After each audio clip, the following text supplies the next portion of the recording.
doing well. My computer is throwing a fit right now.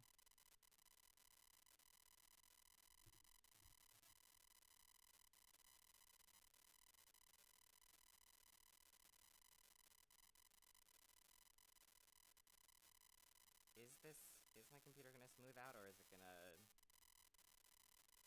We'll see.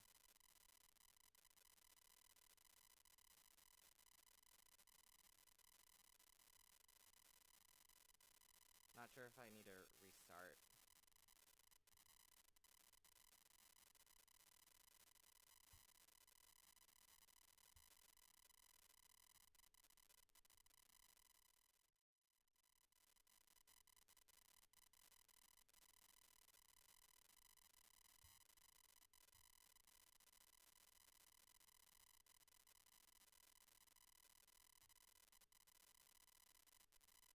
And I think I set everything so that way...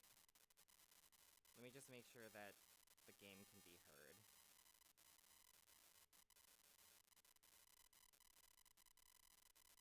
I am quite moist right now.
Let's try this.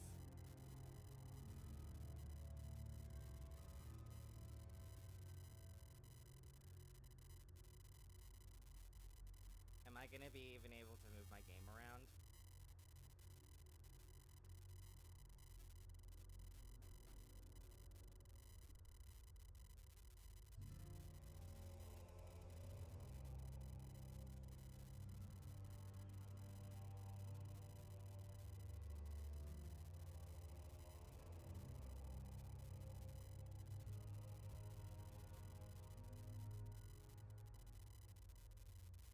Okay, maybe I should do something else, because this... Or maybe I should restart. Maybe I should restart my stream. Yeah, because everything is running way too slow. Or what if I did this? What if I Control-Alt-Delete some processes?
Acoustic Kitten. Can you see me? I'm just double checking.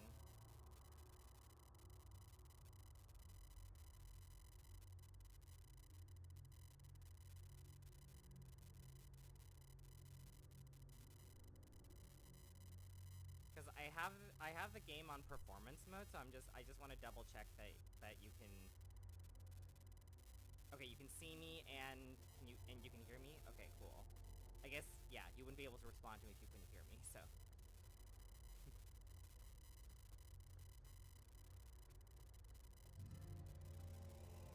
I've talked about this, and you can see the game.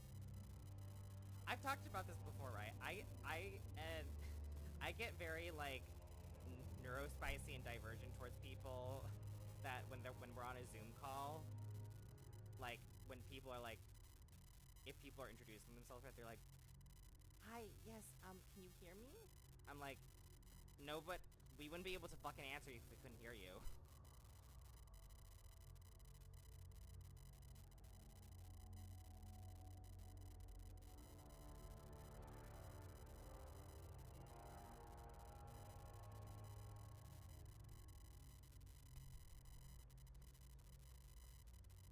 Hold on. Why are why aren't my wait, this is so fucking weird. Why aren't my menus working? I can't leave my menu. Hold on, let's see. I think we should be okay, but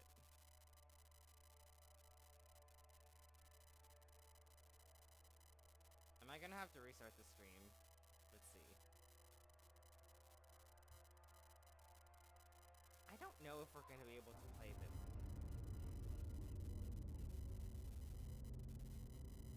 Huh. Okay, So who is Bianca? My crossbow. Say hello, Bianca. But why Bianca? You must have named her after someone. Nope. Mirabelle was taken. The way you fondle your weapon is disturbing. Hey, I'm a perfect gentleman. In public.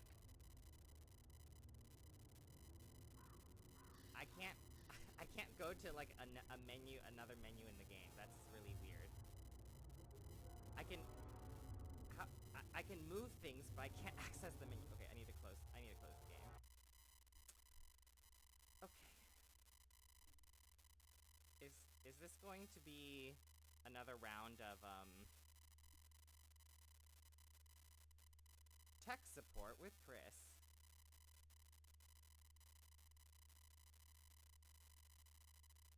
How much is it going to slow the game down if I actually can see what you are seeing? How choppy is it? Cause if it isn't, then like, well, I'll figure out something else to do. I don't know, we'll do like a story time or something, I don't know.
Trying to see something?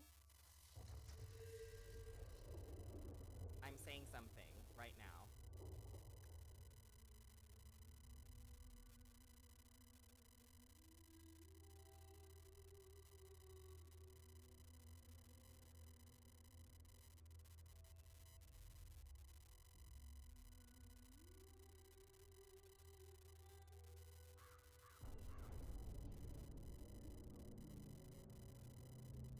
staticky sound? Is it? It's probably, my gain is probably too high, maybe? Let me, is that better?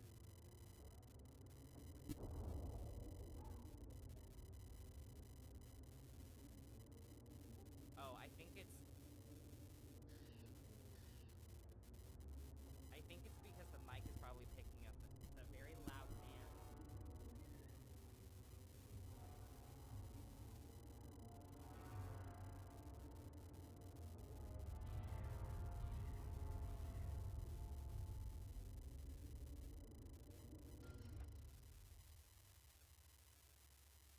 sorry, okay. Sorry. If I just turn the gain of this down and I turn my mic up, I think that should be good. Okay, so it's not the fan. It's literally just like the gain, the total gain being too high. Is that better? Is that better? Is that any better?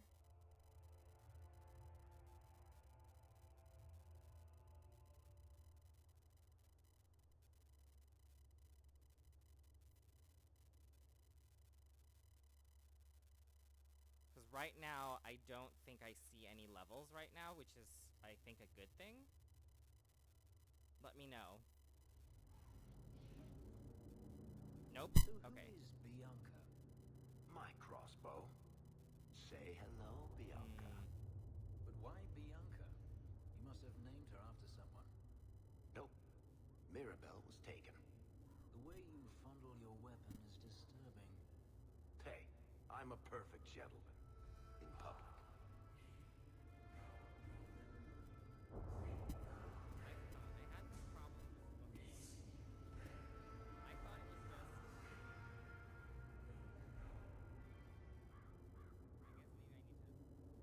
guess maybe I need to try listening to this mic. Is that still not working? Still not good? Maybe I need a different wire.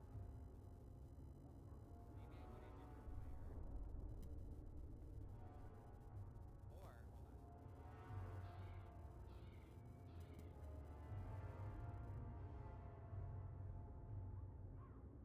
back. Is it still... I tried plugging it in. I tried plugging it in somewhere different. Is that any better? If not, I'll just come off of this mic and I'll just use my webcam mic.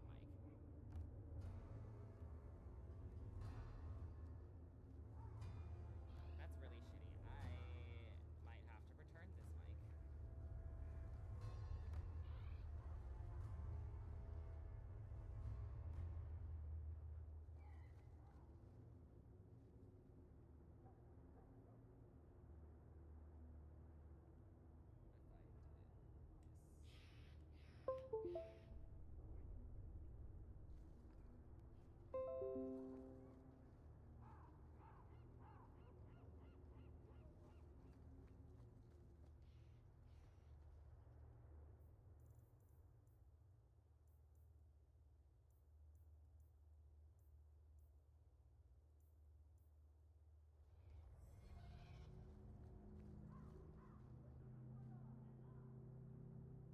It is gone. Okay.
Or maybe this microphone is just too smart for me. Is that good?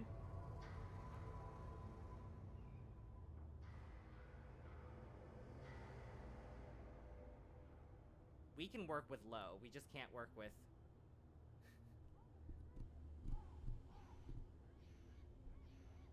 is that better? Right? Okay.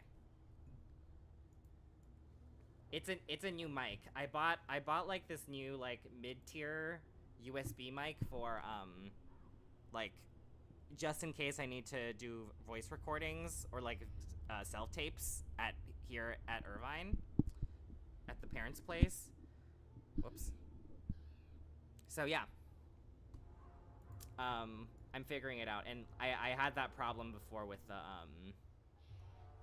like during a voice acting class. It was a little embarrassing.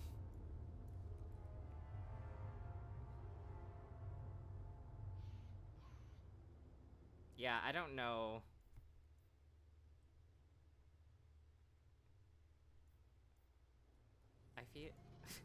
I feel like this game was running a lot better last time we tried this. So it'll probably, as you can guess, it'll probably be a very chill stream because we have no idea if this game is going to crash or if my computer is going to explode.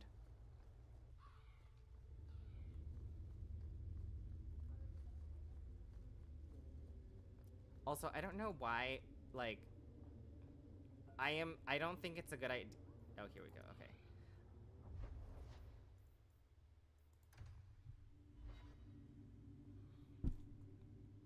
Okay, so we'll do... Oh, maybe we should do Varric's. Maybe we should do Varric's mission first. Yeah, let's do Varric's mission first.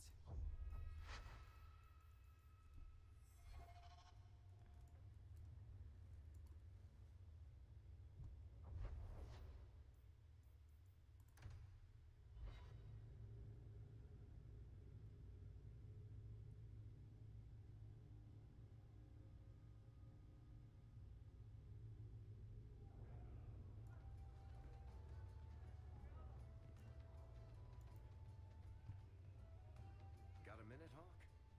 I know this is ancient history, but remember that Hightown house Bartrand barricaded himself in? Bartrand doesn't exactly need the place now that he's in the sanitarium. I've been trying to sell it. I assume there's not much interest in it. No. There's a really small number of people who want expensive, blood-covered houses in Hightown. I found a minor noble in Ravane who bought the place sight unseen. They say the place is haunted. If they hadn't seen the place, I'd expect the first complaint to be about the corpses in the hall. I may have neglected to mention the mansion's colorful past to the buyer. They've noticed some minor problems. Voices whispering in the walls, apparitions. My hope is it's a relic Bartrand brought back from the Deep Roads. We smash it, and the haunting stops. Can't you do this yourself? Hawk, I'm a businessman. Now and then, I shoot people. I don't know any... It's entirely possible that even if I find the thing that's causing the trouble, I won't be able to stop it on my own. I'm not an expert on hauntings, but what if smashing something... You come from a family with magic, Hawk. I'm sure you'll be able to figure something out that will... Very well. Thanks, Hawk. That's not great logic, but okay.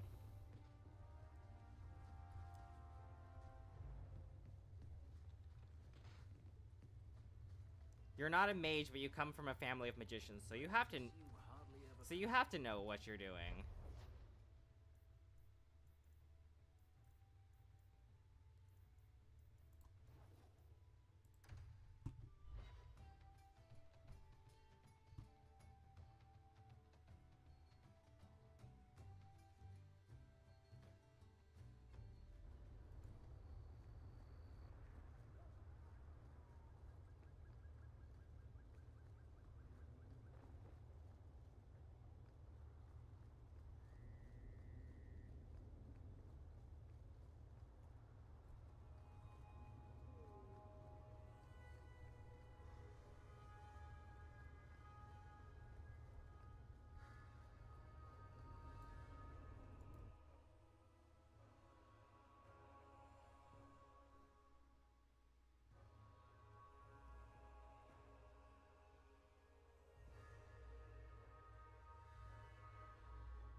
Oh no! Hey, is that music? Where is that coming from? Oh no. I don't hear anything. This is actually gonna be scary. Oh god. Something in this house is restless. I can't do that. Yeah, no shit. I don't like... I don't... I guess the buyer wasn't kidding. It's not supposed to do that, is it? Oh, I don't like this. Just... Can we just burn the house to the ground, please? Where is that voice coming from? What voice? I don't think I can do that. I can barely hear it. I wish I could make out the words. Not going to happen. I can't do that. Hello? Monsieur Ghost? Would you stop that, please? We're getting closer. I can feel it, Hawk. I don't think I can do that. Look at this. My brother's junk was left here. You wouldn't know it, but Bartrand was a sentimentalist. This came from our estate in Orzammar. When I was 7, I knocked over one of Mother's plates and broke it. My brother yelled at me for an hour. This was made by the artisans of House Saldras. The clay was from the Adro-Setuna River, which never sees the sun. Arr! There's no way you're talking about the same Bartrand that I met. Maker's truth. There were tears in his eyes. I never thought that was possible before. That stupid plate was the whole city of Orzammar to him.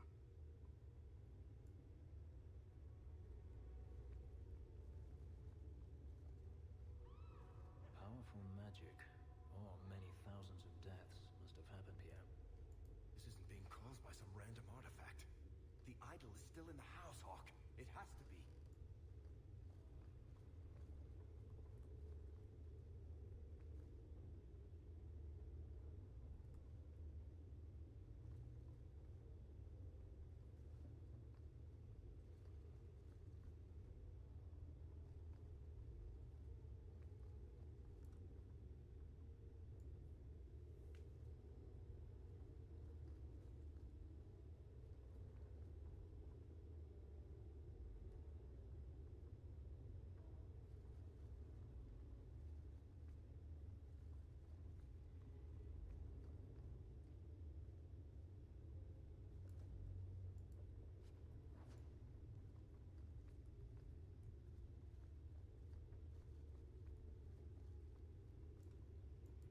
Not going to happen.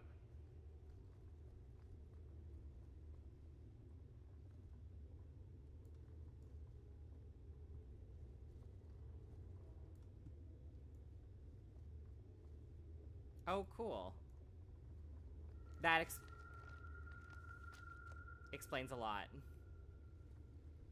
Doesn't it? Ow! Whoever is here is angry. That's rude.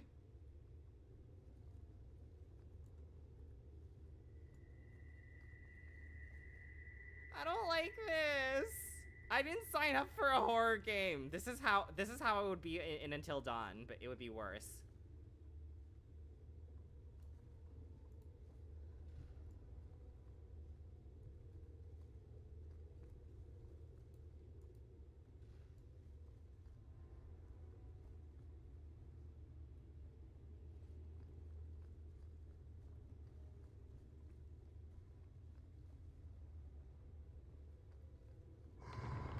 Oh dear.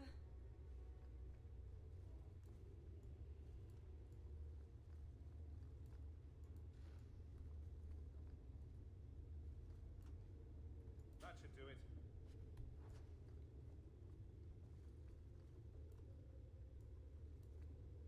Locked. Okay.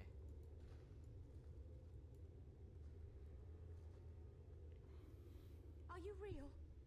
You've got to get out of here before it comes back. Where's the idol? What idol? Don't waste my time with your lies. Tell me where it is. I didn't exactly want to stay for dinner, but I think we've got a few minutes to hear her out. She's hiding something, Hawk. Don't lie to me. I know it's here. You Uh-oh, must have it's a found demon, it. isn't it? I swear. I don't know anything about an idol. Please. Maker, no! It's starting again!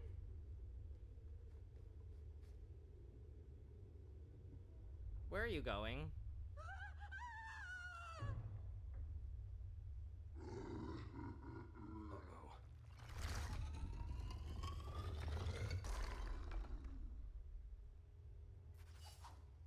Oh, I thought it was gonna be a pride demon or something. I'll take that. I'll take this over a pride demon.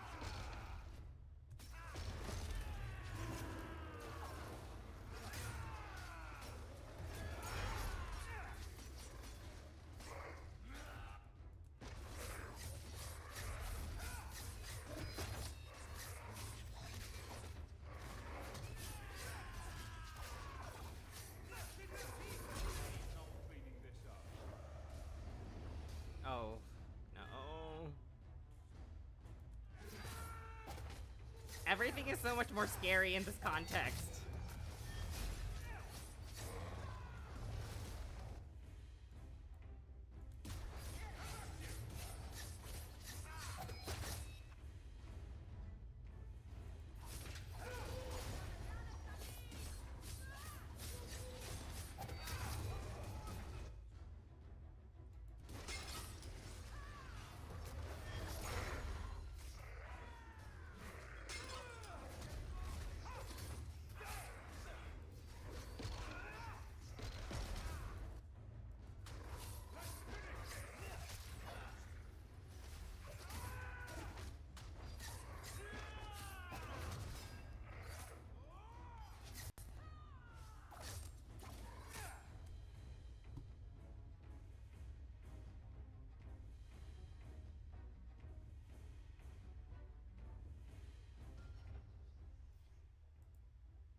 Yeah, I don't think I can do this for 2 hours dealing with such like a laggy game. This is just sad.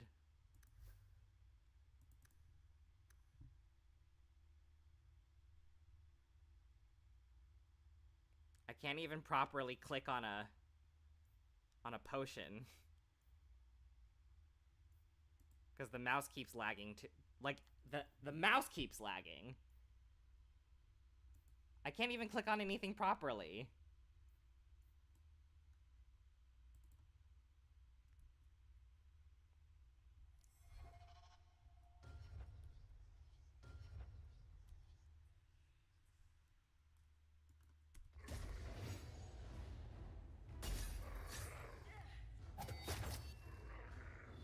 I think this game is about to explode.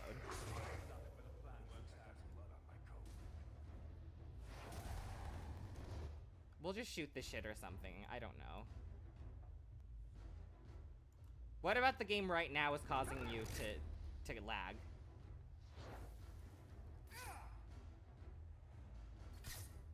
Bitch, I even have performance mode on and you can't even... Okay, yeah, this is stupid.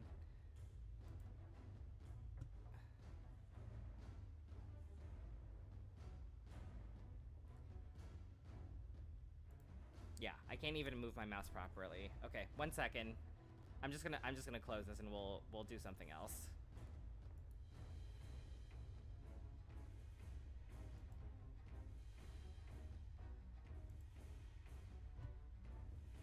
See, as soon as I close the game, everything runs fine.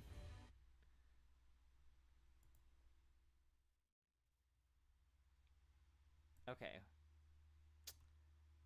Yeah, I wanted to try to get a stream in today, even though I'm here, cause I have like I don't know how long I'm gonna do it, but there's like a excuse me. There's like a workout group, a voice acting workout group that I wanted to try because it's run by NYAV, which is run by Stephanie Sheh. who, as I'm sure you probably would know, voices a lot of video game and anime characters. Like, she is probably one of the most important voice actors to me, and I think she's kind of like an unsung hero, because, like, you know, Christina V is kind of like the hot, like, she's pretty and, like, she is a good voice actor.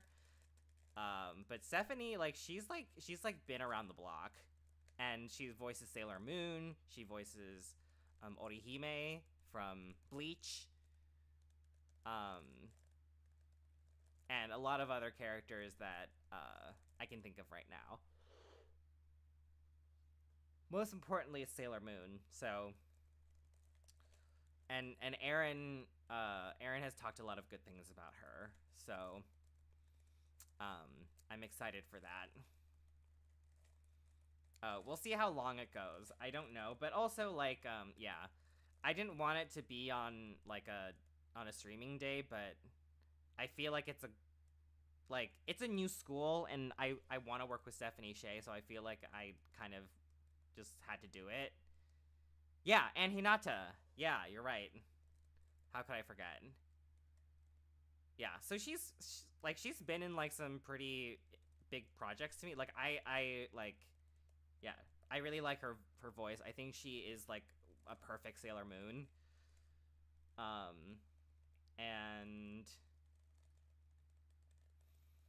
And yeah, Aaron has spoken really highly of her, where like, and she's like, you know, it might take a little bit, Chris, but like, you know, I think like hopefully, like, you know, she'll realize that like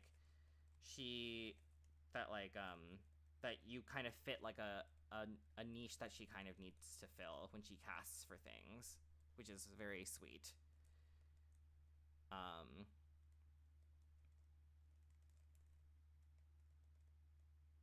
And yeah, so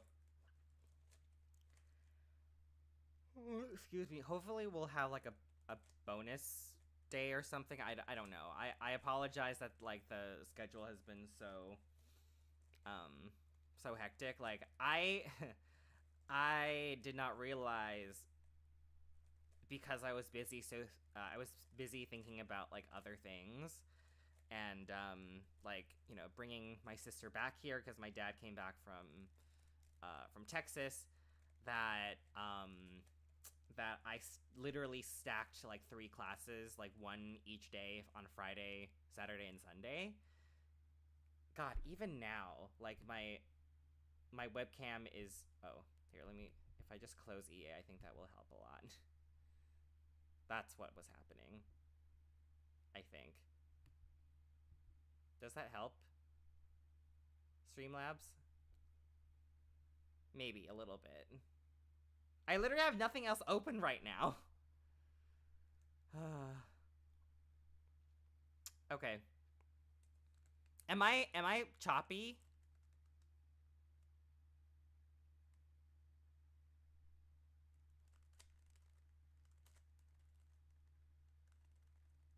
I'm hoping that it's just like my monitor, but this is so silly.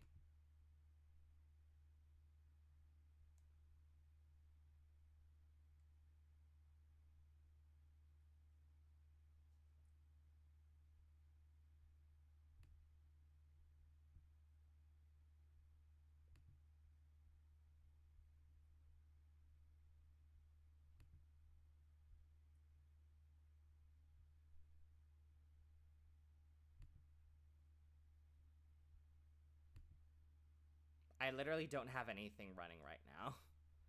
Except maybe Flux. Okay, if I'm not laggy on your end, then that's fine.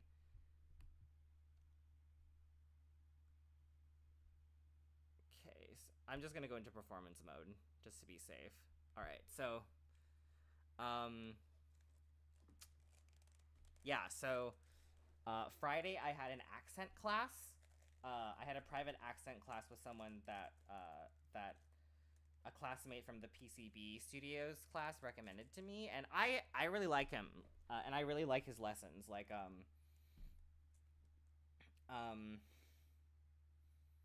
he's also, queer and very, very, very knowledgeable about breaking down like linguistics, like verbal linguistics. I don't know if that's what it's called, like verbal linguistics, and just like breaking down like how different regions speak. So every session, like you book, I think you specify like what accent you want to work on. So I am currently, I started off with just like standard like what do you call it? With just like regular proper English. Current regular proper English. It's called English RP, right? What's a received pronunciation, standard British accent, most commonly spoken in London and Southeast England, but also the accent most commonly used in formal education, teaching, and the media. It's I mean, I'm sure all dialects and accents are like this, but it's pretty complicated and nuanced. So hopefully, like in the car, I'll be able to practice it. Also, like it helps because a lot of, yeah, posh basically. I think it just depends on what you mean by posh, right? Because there's like old posh, right, where like everything is very nasally and pronounced like that, right? That almost sounded Welsh. That's not what I meant to do. You know, like oh yes, you know, like I'm you know, I'm sounding very posh and proper like this. You know, right? Could you please hand me that plate right there?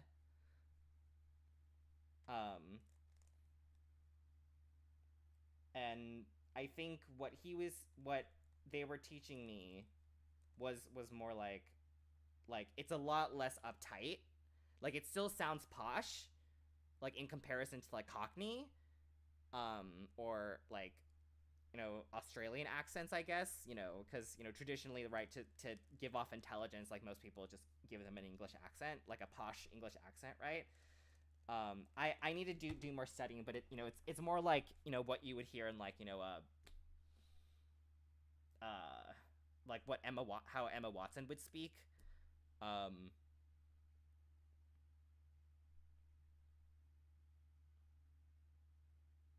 Like and how like he was talking a lot about how like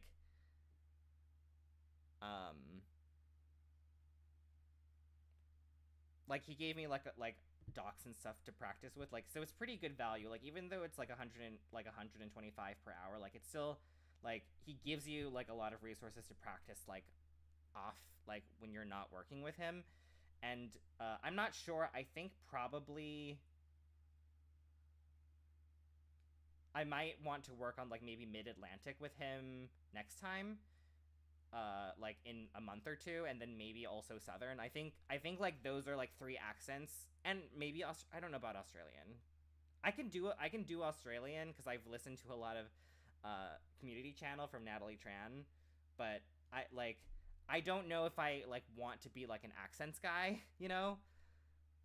So like I'm wondering if like maybe just like the 3 standard accents that I should have. Like obviously I think most voice actors should have, especially if you want to do fantasy, right? Like you know, old medieval fantasy, even though you know, their English was probably a lot more was very different, right? It probably sounded like Australian, right? Or American, right? I think that's how it worked, right? I can't remember how. I remember like being told about this by someone who studied linguistics in college, and then also Monet Exchange said this, and nobody believed her. But I was like, no, I see you. I heard that too, right? We're like, British people actually sounded Australian and American at a time, right? And so like or Southern, maybe even Southern, like we actually sound more like old, apparently something like how we sound actually more like old British than the British people do, because they evolved and we kind of tried keeping it. I don't know. I forgot. Let's look this up actually. Let's not spread lies. Did old British sound American? Yeah, sound American? The American accent was influenced by a number of British dialects. see, like, I feel like neurospicy people, like, we actually enjoy talking about these types of things because it's so like it's so detailed, and it's so like shit that nobody really thinks about, you know.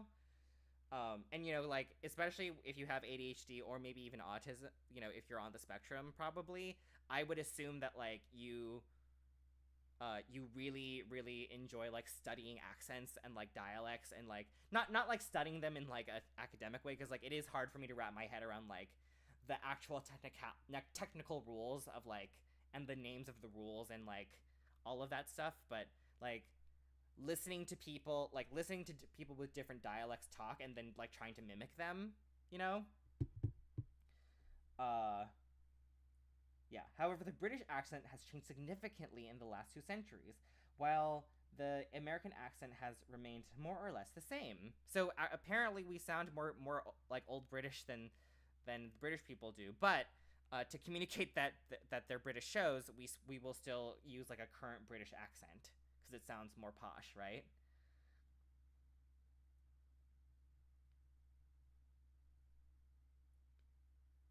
Yeah.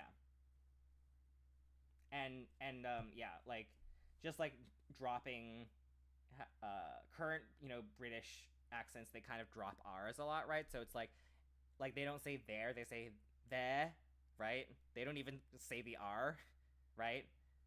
There, as opposed to there. Like, so this part, so what he taught me was, like, this part is just a lot more relaxed.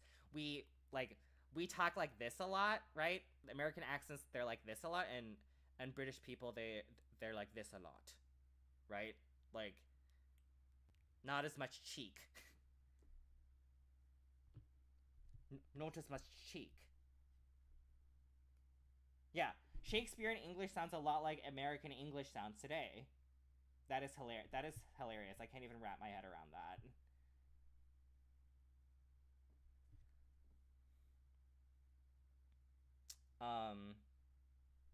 So yeah. So I don't remember a lot of it, but, you know, I need to go through the doc and, like, practice, because, like, yeah, he sent me, like, docs um and just, like, audio files, so I can, like, try mimicking him. So that's helpful, and like, a lot of, like, kind of, like, trippy sentences here. Let me actually pull some up. I think that this would be fun, actually. I'm not gonna, like, you know, like, steal his money or anything, but I'll just, like, read, like, one of his things. And also, what's funny is that he actually has, like, a Dragon Age script that he would like to practice with next time we talk.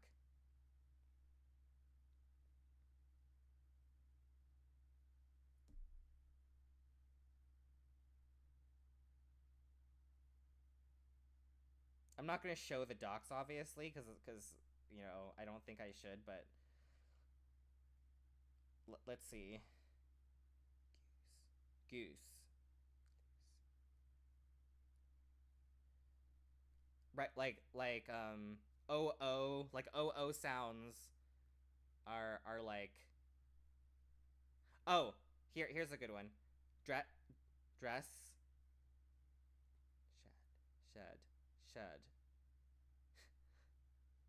Like, how in British, shed and shared sound almost the same, which I think is so funny to me, right? Like, shed,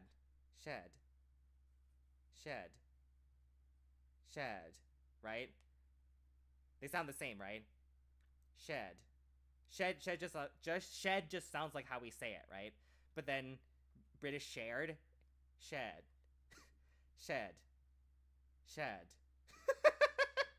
It's so weird. It's so weird to think of. It's so weird to think about. The pair dared to care for their square-shaped chair. Ed on the side of caution when he shared my shed. When he shared my shed.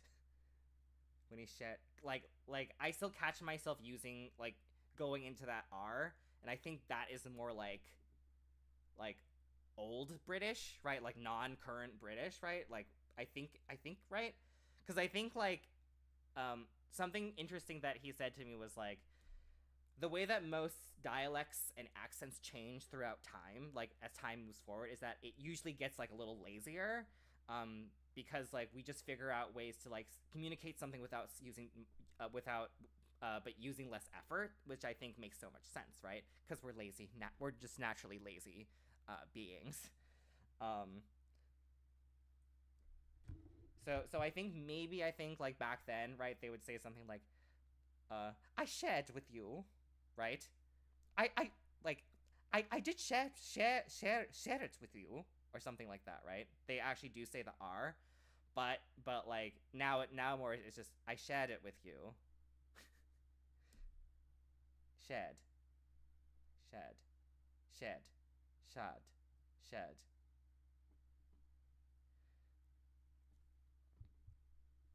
And I was also telling him that like, wow, like when I say it wrong, I really do just sound like Moira Rose.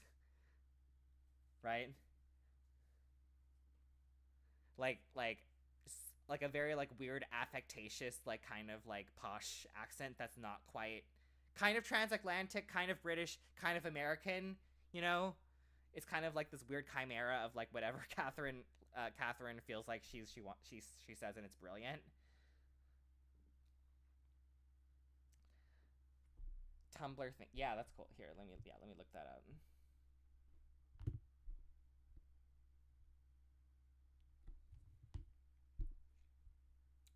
That's cool.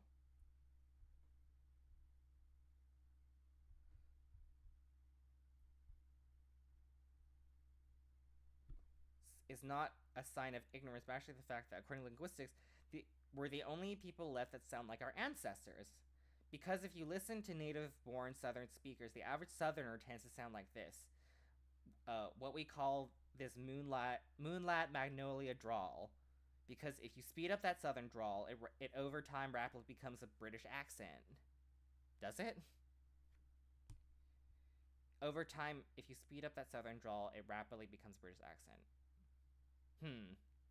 Most people don't realize that people that came here,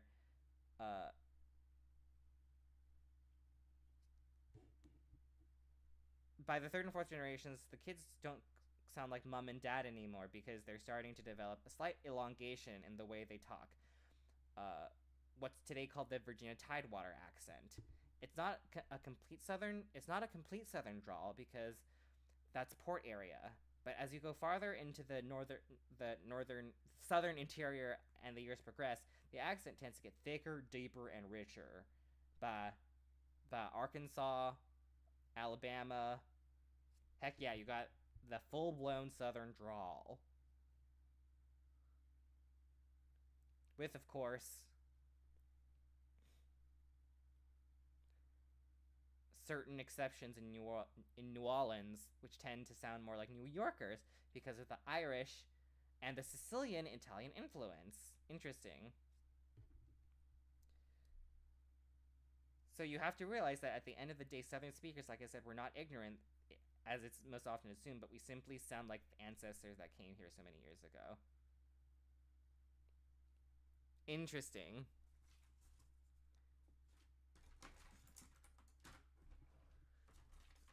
I have a hard time seeing how they sound like each other, but that's just me.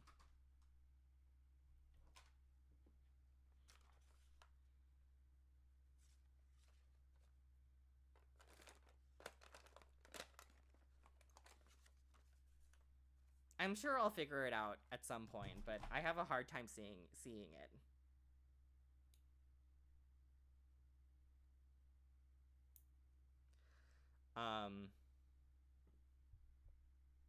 Yeah.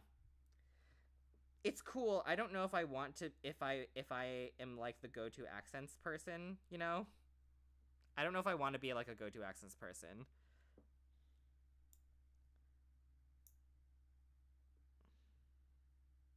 Honestly, like, to a degree, it kind of, sometimes, in terms of just, like, brain work, like, I feel like it's even more difficult than, like, learning a new language sometimes, right? Because, like, you're used to... Yeah, I'll listen to it later. I think it's interesting because, like, you know, with with learning a new language, you're kind of starting from zero in a way, unless it's like a romanized language. With accents, like your brain feels like it already knows the language, right? It already knows how to speak that language. And so like it might feel like there's more mental gymnastics that your brain has to do to like actually rewire the way that you speak a language that you already know. I'm wondering if rewiring is harder than like learning something from scratch, right?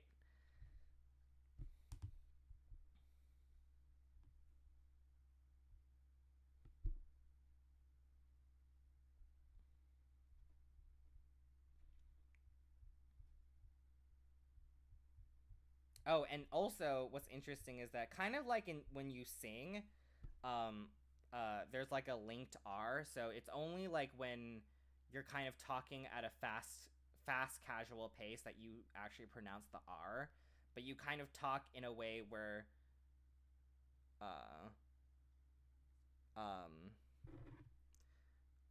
you only connect the R if like there's like a vowel sound that like follows it. So like instead of saying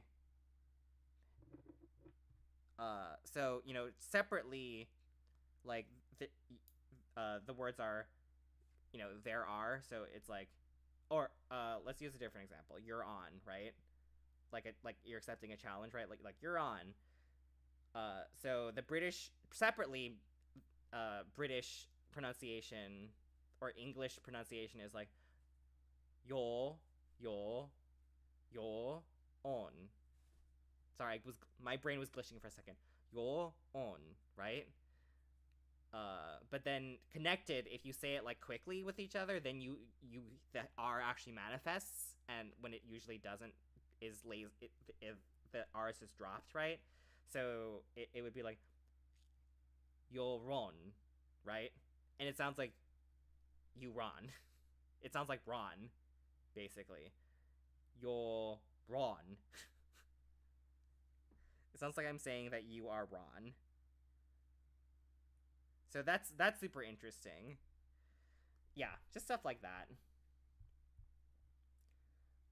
Yeah, but I really like I really like I really liked working with him. I don't know, like, yeah, I don't know if I want to be an accents person, but like it's a lot of fun. It's a lot of fun.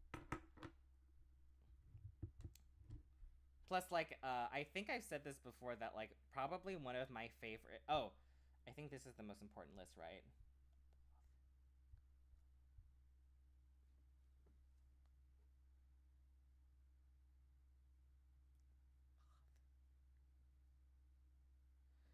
So the biggest difference that I learned is just like um the two different pronunciation of A's, right? Like there's some words that just sound American, right? Like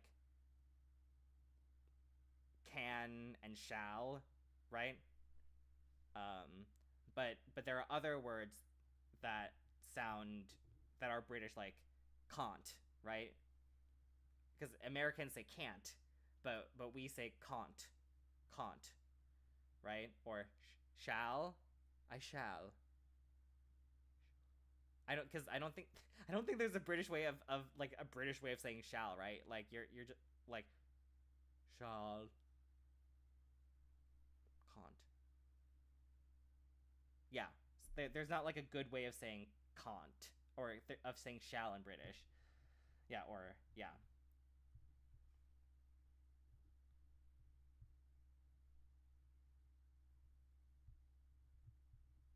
Very, very interesting stuff. Implant, supplant, transplant, pass, impasse, impossible, surpass, trespass, trespass, unsurpassed. Um, yeah, so that's the first class that I took on Friday. That was the easiest one, just in terms of like how fast it was. The other two classes were 3 hours. I took another class with Andrea Toyes, who has like worked apparently on Blizzard since like forever ago. And I was definitely more comfortable working with her. It's always intimidating because like I feel like a lot of like really talented people come to work with her, which is good because I can learn from them, but it's also always like very intimidating. And oh, okay, so here's a question for you. I have two questions for you because I posed this question on Twitter and I don't think anybody answered it, but I am actually genuinely curious. So, if you are taking like a class with someone, like a, you know, let's say it's just like a one-off class, you know, and it's an intense class that like, you know, like mine takes like 2 to 3 hours. Would you rather this person like be very generous with their knowledge, but like go over like the allotted time a lot? That's not to say that this happened with this person, but like this person, like we do run over because like Andrea like is very generous with her info, and she like always is like sharing like thoughts that she has about the industry and like what you should be doing and like mindset and all of that, you know, all that stuff. She's a very like, you know, woo woo type of person, but not in like a scary way, in like a cool way. I hope. Or would you rather like, you know, would you rather the class like start and stop on time? What would you rather? Because I can see it for both sides. Like, you know, I like the extra info, but I'm also like, I don't. Sometimes I do feel like if there's a lot of talking happening from the teacher's part when it's supposed to be like an interactive class, it can feel like, okay, like I did not pay to sit and listen to you. Like I paid to like get actual feedback from you, and like if I wanted to, I can just ask you afterwards. You know? Or like why can't you just send this to us in a fucking email? Yeah, that's fair. Cause like sometimes I'm like, oh, I don't know if I feel like my time is being respected because like, you know, like I have a life. But you know, I do appreciate going over. Yeah. Okay, so here's my other question. Here's my other would you rathers. Say you're selling a tangible products from your own business. You know, like an actual product you can hold, not just like a service.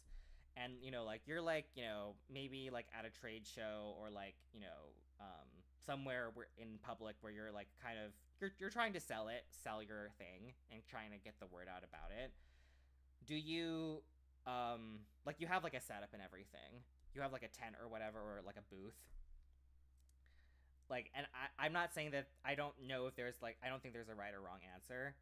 I'm just genuinely curious. Like, so do you actively try to like flag people down and initiate conversations to like give your spiel about like your product, right? And how great it is and how hard you worked on it to people walking by? Like maybe even people that like just give you a glance and then they're like, and then you're like, and you're kind of like, let me tell you about my product. So this is what I do. This is the idea. Blah, blah, blah, blah. You know, because I can understand that mindset, right? Because it's like like I understand needing to be aggressive about getting the word about your product because most people might not care. Like, you know, even if people are annoyed, you're getting it out there, and maybe sometimes people are genuinely curious, and maybe you should allow people the freedom to say like, hey, like I gotta go, like I don't have time to listen to this. I'm so sorry, right? Like potentially risking giving people more like info dumping on people and then annoying them, right? And then maybe people might actively like not want to talk about or spread the word about your product even though you took the time to like talk to them. Or maybe like, you know, they might I've definitely felt captive before where like I kind of feel like I have to be nice and listen to someone's spiel, but like I don't care. Usually it's someone that's like collecting money for Greenpeace. Or do you like take a more passive approach of like, you know, of like, oh, you know, like I have signs, people can read them, you know, like if people have questions, and you know, like I will like say hello and like and stuff, but I won't like try to like rope people in to like listen to me speak about like my thing, like because I trust that people can read. I trust that people, like if people are interested in my product, then like they will ask me, or like only if they like kind of approach me that I will like kind of like speak to them a little bit and like weave in stuff that I know about the product like in our conversations if it's relevant. Because maybe you are afraid of scaring off people. Because for me, definitely, I feel like overly aggressive salespeople kind of turn me off. Like they really make me nervous, and like it makes me not even want to like engage with the product because I just don't want to get talked at.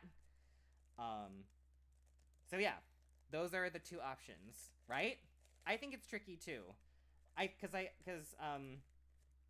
it's not a criticism. Like I really don't know what the right answer is. I think it's different for everybody and what your communication style is and what your product is, right? But I just have thought of that a lot because I don't think, like, at the end of the day, if what you want is money, then I think you obviously should be aggressive, right? But like if I'm playing like the long game, I'm not sure if that's like I guess maybe that is the best way to go. I don't know. I just don't have it in me to like always be like, you didn't ask, but I'm gonna tell you about this thing. Yeah? Right? But so like when I'm tabling with my friend, like again, this is not a criticism. I don't know what the right way is and what isn't the right way because I've never I don't have a physical product to push out, thank God. I don't know if I could do that for me. I wonder if maybe it's more like a good cop, bad cop situation. Maybe you want the best of both worlds, right? Because that's kind of how it happens when I'm tabling with Starry Paw. Like I just naturally take on a more passive approach where I'm like people can read, like people can see, like unless you're blind, right?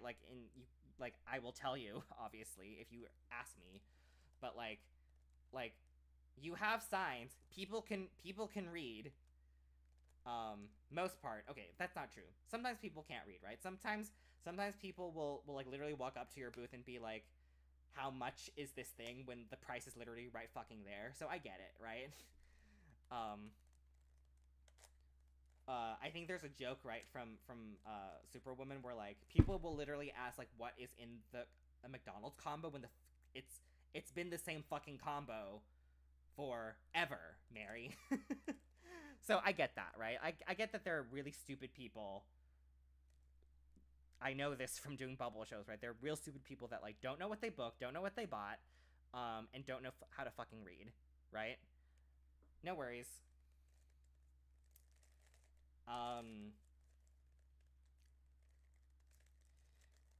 And all right, no worries.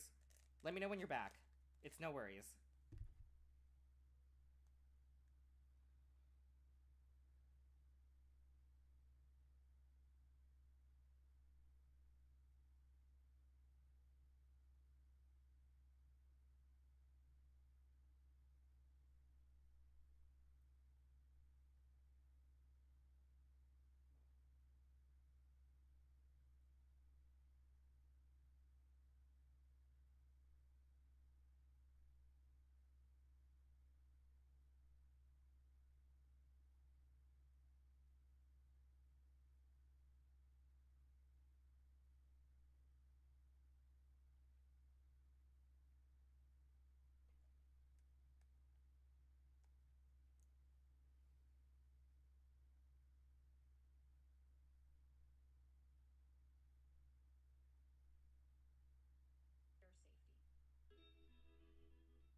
so cute.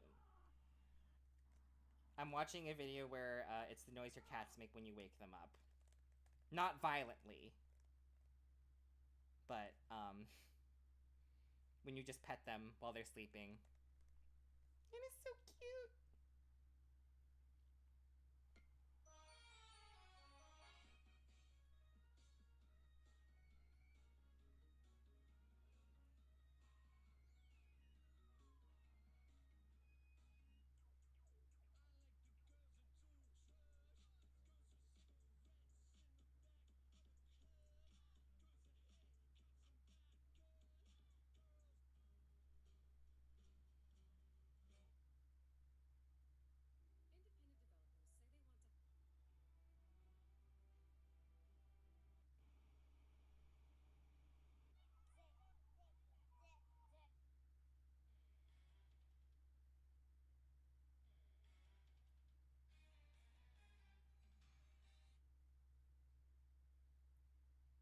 Anyways,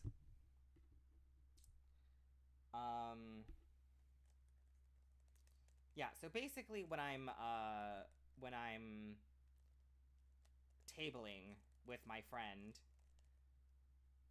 I feel like I always am pushed to like give like a spiel, you know, and like I get it, you know, like we're trying to close the deal, we're trying to make money, we're trying to earn the table back because the table was not cheap.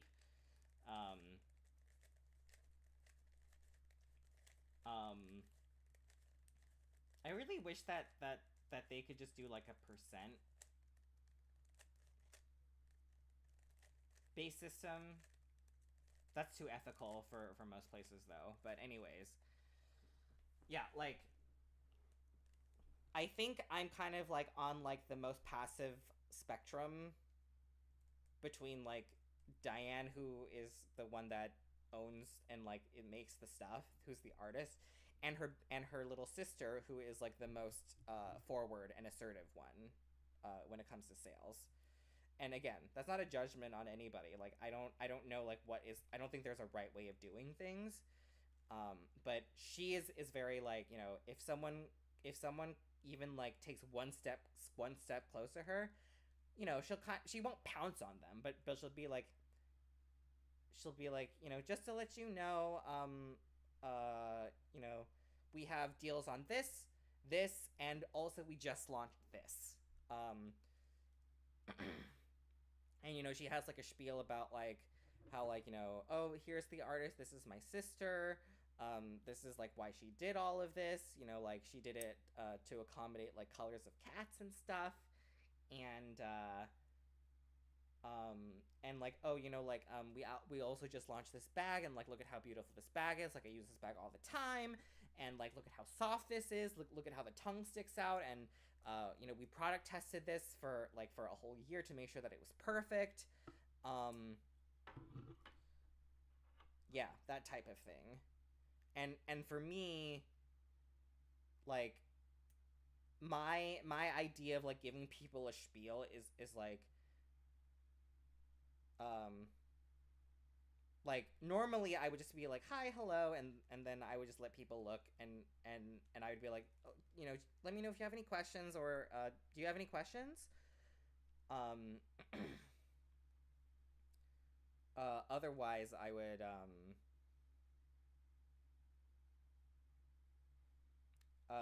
and then like when I was pushed to say more stuff, I would just be like, okay, so next time someone comes, I'll be like, like you know, oh, like we're running like a couple of deals right now, so you know, like you can find all the info for that up top,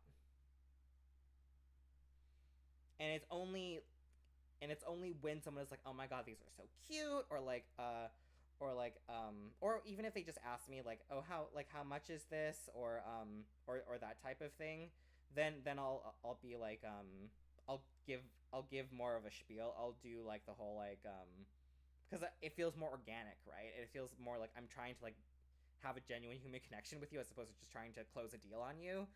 So like, you know, I'll be like, yeah, like it is super cute, right? Like, you know, I've known this artist for like a really, really long time. They're really talented, and you know, like I genuinely like love their stuff. You know, like I genuinely like I use this bag all the time. And like, you know, this is some of my favorite pieces that she's done.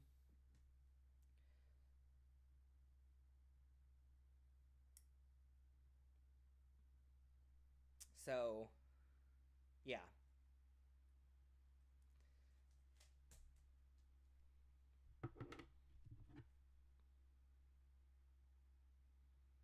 Or yeah, or if they're asking questions, I'm like, oh, so like, what's the difference between this and this? Um, and then like I'll like answer them while giving them my opinion on something. Um, yeah.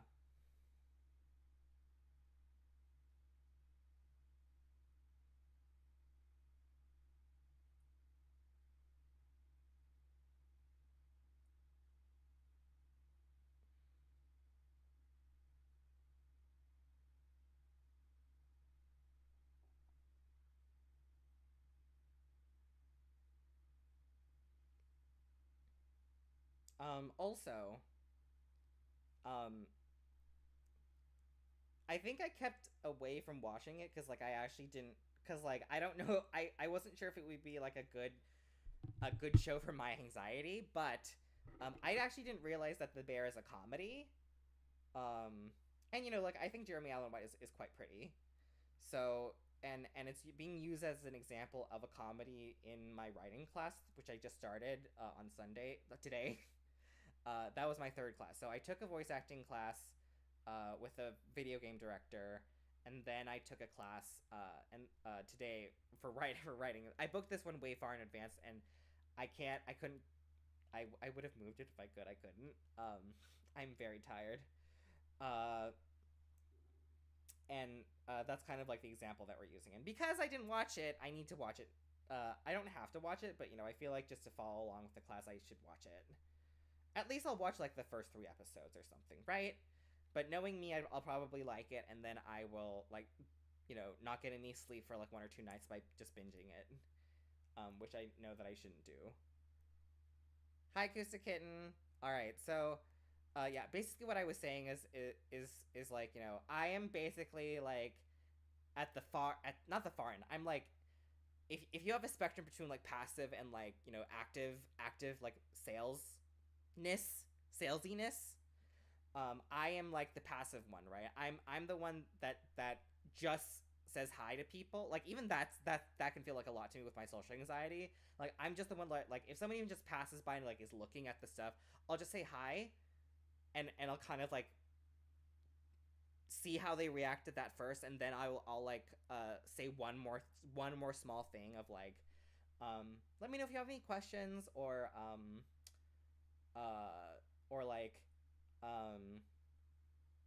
like the most that I will say after like being directed to say more, which is fine, is like we're running some promos. Like there's, you know, the info for that is all like up on the top of each of these racks, right? Um, uh, the owner's little sister Alyssa, who's Salt Pepper Tofu. She's been in chat a couple times. She's very like gung ho about it, which I totally respect, and I do learn a lot from watching her work. She's like a really really good salesperson. Like, oh my goodness, like if retail paid more, like she'd probably that is probably like her calling. Um, yeah, I don't know if she could do the same thing if she could with houses, but maybe she could. But anyways, like she will like she won't pounce on them. Like that's like very it feels like very misogynistic to say that. We're like, oh, she's so aggressive as a woman, she should be demure. That's not what I mean. Like, but she will like not be afraid to like take up people's time, I guess, right? Which I think is something, it's a skill that a lot of us need to learn. I definitely need to learn that too. But like if someone is looking at it and is like takes one step to the even one step closer to the booth, she will like not be afraid to launch into like the whole spiel of like, hi, welcome, let me know if you have any questions, just let you know like we're doing buy four get two free stickers here. We have buy and everything that's $8. Everything that's $8 here you can bundle into three, and you get it for $20. And we also just launched these purses here, and like you can touch them, you can feel them. Like I use them daily. My artist is right here. She's very talented, and like she's product tested these purses for a whole year just to make sure that like it's perfect and it's like at the quality that she wants it to be.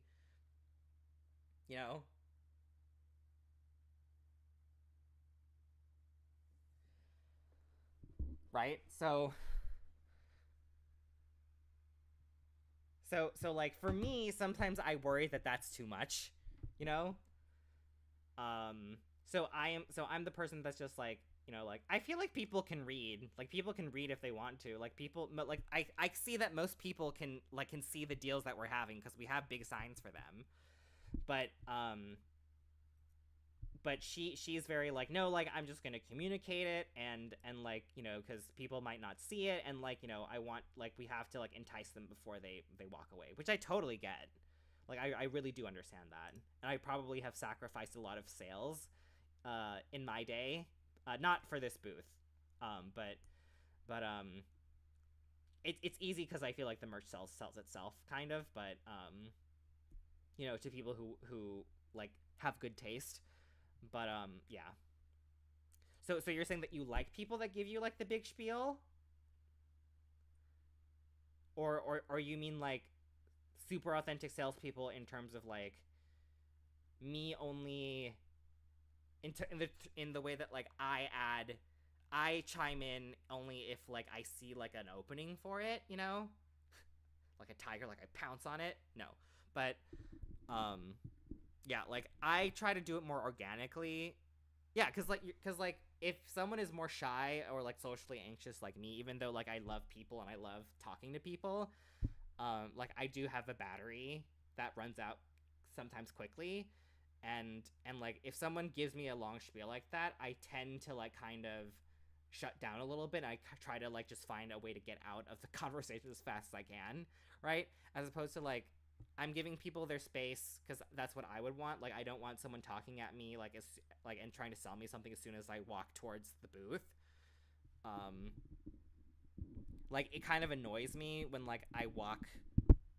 Like I get it, I do get it, but when I walk into like even like a clothing store, if someone is telling me like all of the deals that they have, it's kind of annoying to me. But if it's something that I want, then I do want them to tell it to me. So I don't know. Right? But yeah, I prefer the method of like, oh, this is so, if someone is like, oh, this is so cute, and then I'm like, yeah, like, like, you're right, this is one of my favorites, like, the artist is right here, and like, this is some of, like, this is genuinely some of my, like, my favorite products that she has. But I feel like there needs to be both. I feel like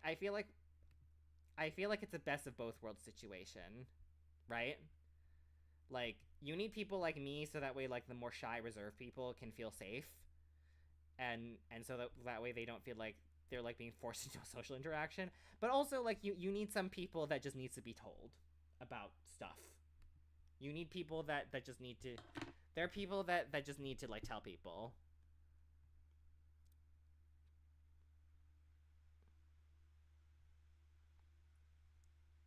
Because some people are just so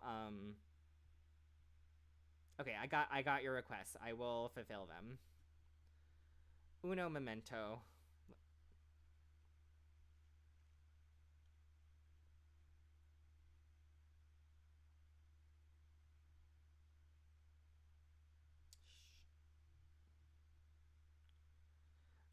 Like if I'm doing sales for someone, I'm doing.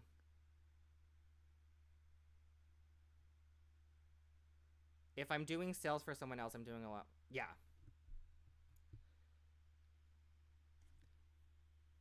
But you said that you would be the passive person? Like, do you love the passive, like the more like give you space type of salespeople, or the type of person that's like the latter, or the former? I guess technically it's the former.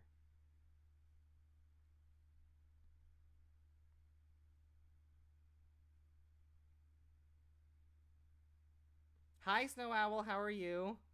We were trying to do Dragon Age, but it didn't really work out. So we're just chatting, and then we'll probably end the stream in a little bit.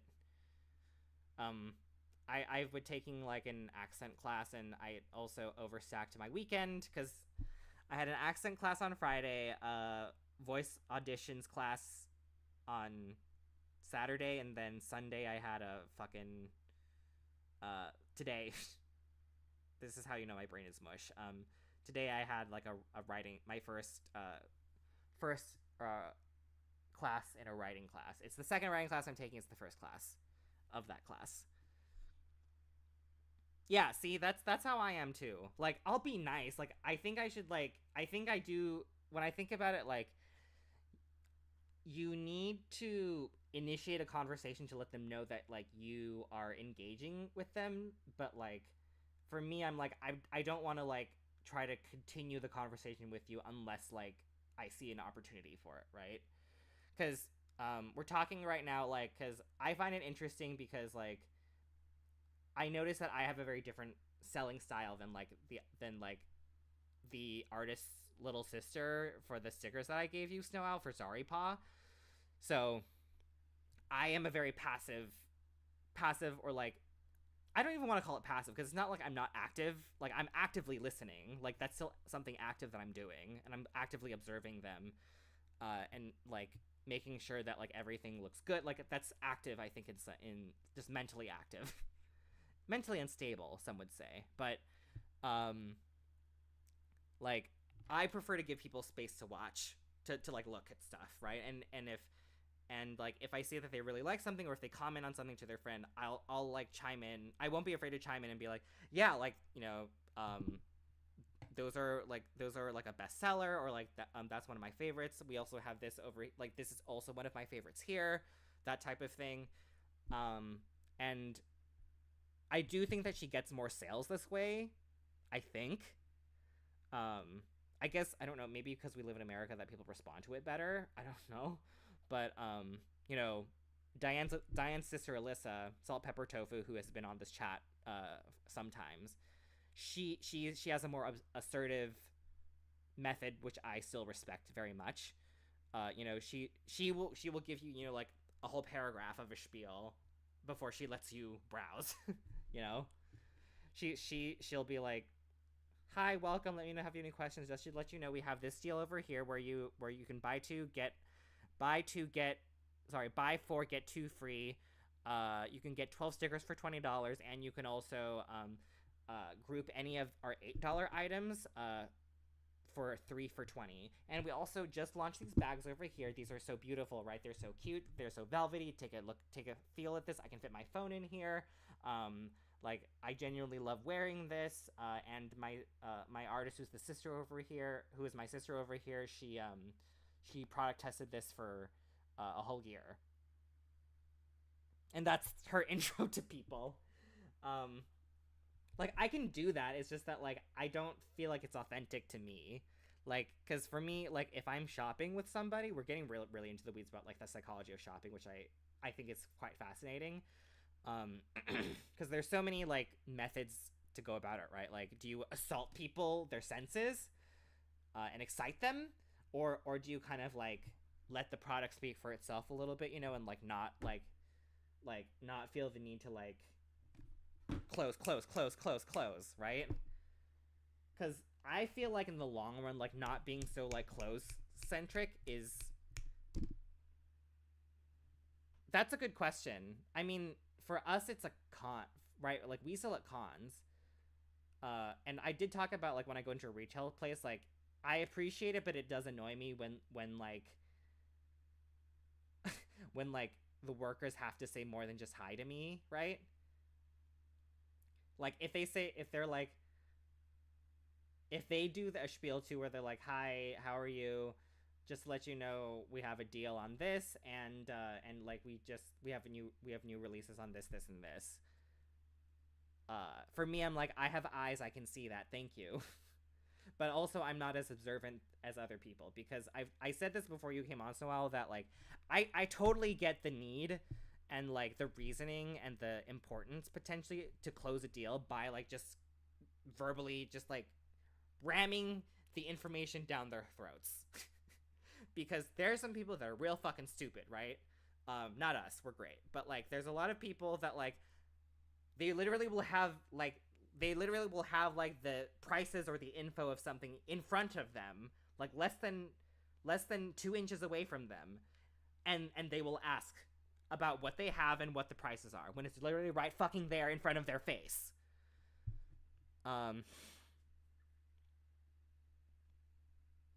Right, exactly, right? That's how I am too, cuz my mentality is like, people can read. We have signs. Like I don't need to tell them again. That's what the signs are for.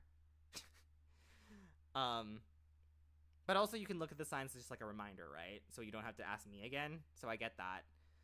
But yeah, I'm like, we have the art here. It should speak for itself, and the signs are here. If people want to know if we have deals, they're right there. So like the most that I will say is if unless like I'm being forced to, which is fine because you know it's their business, and I volunteered to play cashier with them. Like my approach is more like, hi, welcome. Let me know if you have any questions, and maybe I'll say like, we're currently running promos. You can check them out like all at the top of the racks, and that's it. And then I just let them continue. Like I think I'm just a big believer in like giving people agency and personal freedom when it comes to their shopping choices, but you know, like that probably means that I would not make as much money, right? Because like I'm not as focused on like closing a deal and like just trying to get like a couple bucks out of someone, because I would rather like have them have a pleasant experience with me, so that way they come back and maybe buy even more, or like they will remember me for giving them a good personal like interaction, and then like they'll spread the word, and like they'll remember me the next time they see me, and they'll actually buy something next time, right? Like you buy something from me now, you buy something from me like in a couple of months, like who the fuck cares, right? Like it doesn't make that much of a difference to me. Like I get that like in terms of like money and like making back your money, like it does affect you kind of, right? But is pressuring someone, I'm not saying that this is what the table is doing, that's not what they're doing, but like is the idea of like being so salesy to someone, is it worth like getting that money from them now? Then like I don't know. I think it just depends on the people. And like I came to the conclusion before you came, Snow Owl, that like I think there needs to be both types of salespeople, right? The type of person that like is like me, where like I believe in just giving people their space and like being a little bit more authentic and just being like, hey, you know, how are you? Let me know if you have any questions. And then like, but I'm still like kind of watching them, but not like Big brother is watching. Are you gonna buy something? Oh, Kathy Bates. Oh. Kathy Bates is so iconic. I will always like her work as in have I told you all this? One of my favorite like American films, and I don't have a lot of favorite American films. You know, whenever people ask me about like what my favorite shows and TV shows are, I usually name like an anime show. Like I'll usually say like, oh, it's probably like Sailor Moon R or Adolescence of Utena or or Madoka, not Madoka Rebellion. That's a lie. But Madoka Magica the series, Sailor Moon, right? Or like Angel Beats, right? That's what I'll say to people, and I try to not be as like scared or intimidated if people are like, oh, I've never watched that before. I'm like, that's cool. I don't care. I'm still telling you asked, so I'm answering.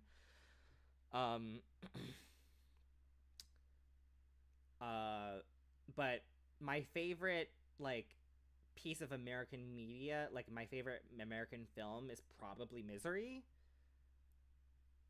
Yeah. Which I think says a lot about, I think like you kind of like have you kind of like have me as a whole of a person, but just knowing all those things. The fact that I like magical girl stuff, dark magical girl stuff, and I like Misery. And I like Stephen King. I mean, I don't like all of Stephen King stuff, but I like, you know, I like Carrie and I like Misery. I like those two pieces, so yeah. I think that's a pretty good encapsulation of who I am.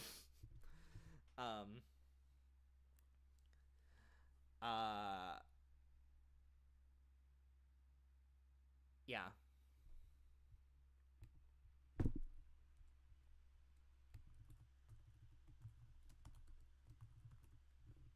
And she did so many series of oh, is she on Ozempic?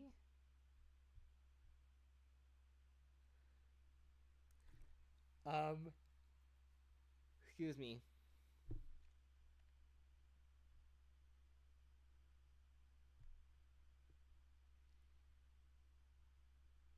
But yeah, she's done a lot of American Horror Story. And she's always brilliant, obviously, in everything.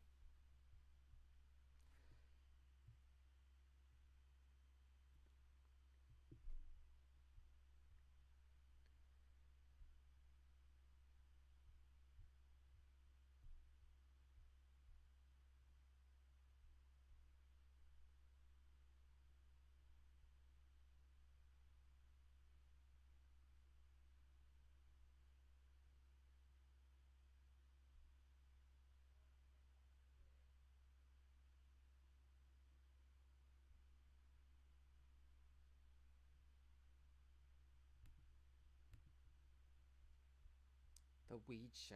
The Weed Show. I remember watching this because I was like, hey, like, this is... Hold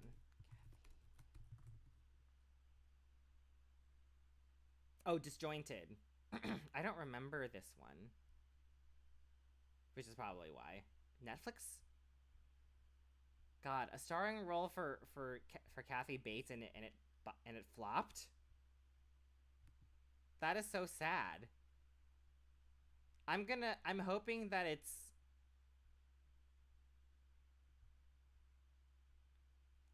Wait. Oh my god, wait a minute. This was a multicam? Yeah, this is filmed like a sitcom. What? I feel like a memory of like seeing ads of this is maybe creeping up, but like I don't remember Netflix trying to go for like a sitcom format.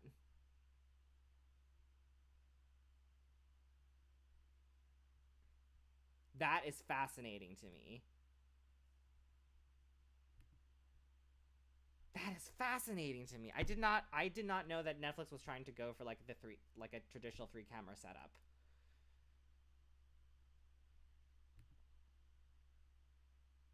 They probably... I wonder if this is the one that they gave up on, because I don't think they really... Netflix is not known for being able to do that. Netflix is kind of known for like having very good trash reality TV.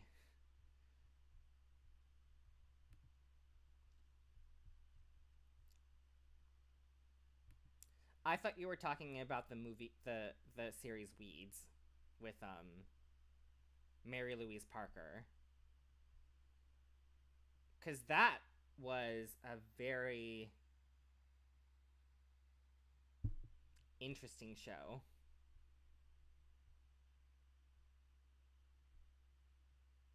I really enjoyed it. Was it good? I don't know if I could say that it's like, if it was like an amazing show, but I thought it was compelling. I watched it the whole way through.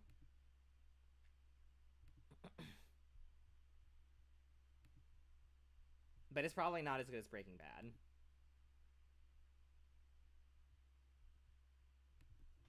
I've never watched it. Let's see. Breaking Bad was 2008 to 2013, and then Weeds. Honestly, like I a lot of why I watched Weeds was just because I enjoyed I enjoyed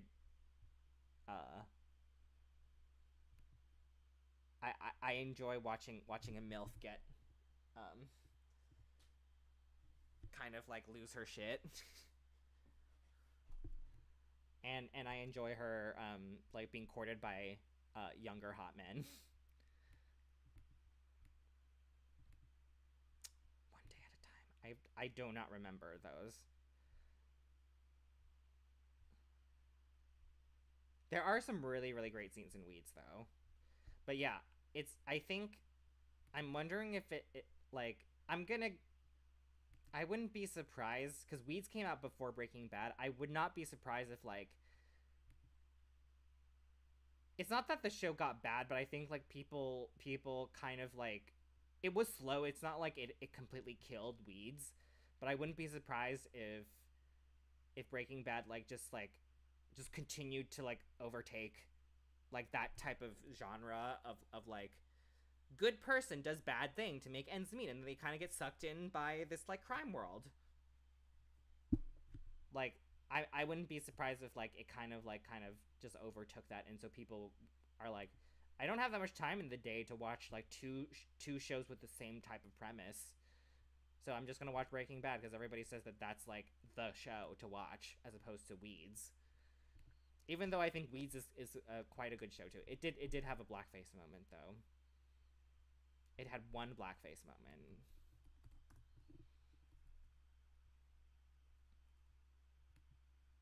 That was real bad. Also, have you bothered? I don't think I'm gonna watch it, but have you seen, like, the tea on Michelle Phan's new podcast? Also, like, I'm getting really annoyed. Everybody has a fucking podcast now. Seriously, like, everybody and their mother has a podcast. This is why I was afraid of like starting my own fucking podcast, is because everybody fucking has one.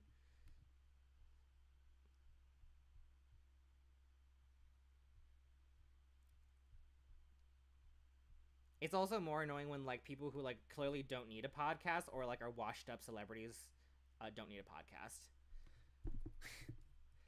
It's not a scam, but it's, like, I wouldn't be shocked.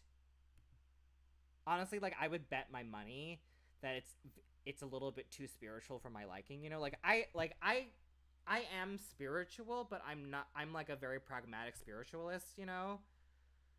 Like, I don't, like, readily ascribe to anything, really, unless it's, like, maybe astrology, which is, like, somewhat separated from religion, even though it's not really, but, like, it's like currently, in its current form, it's, like, mainly separated from, like, most, like organized religion, right?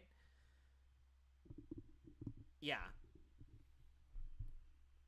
Oh, and also, I saw this really interesting video talking about how, like, basically, like, influencers and, like, you know, non-professional podcasts is, like, you know, or just, like, regular interview style shows like Hot Wings, Hot Seat, Hot Sauce, the show where everybody eats hot wings, right? Oh yeah, Christine Romano. Yeah. I need to look up what happened again. Kind of remember. I don't quite remember. Christina Romano. Parmigiana Romano.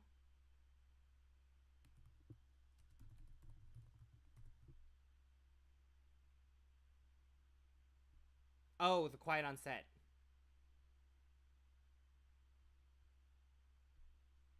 Lost her Disney money and started an empire. Yeah. Christy Carlson Romano is not afraid to monetize her trauma. Most white women are not afraid.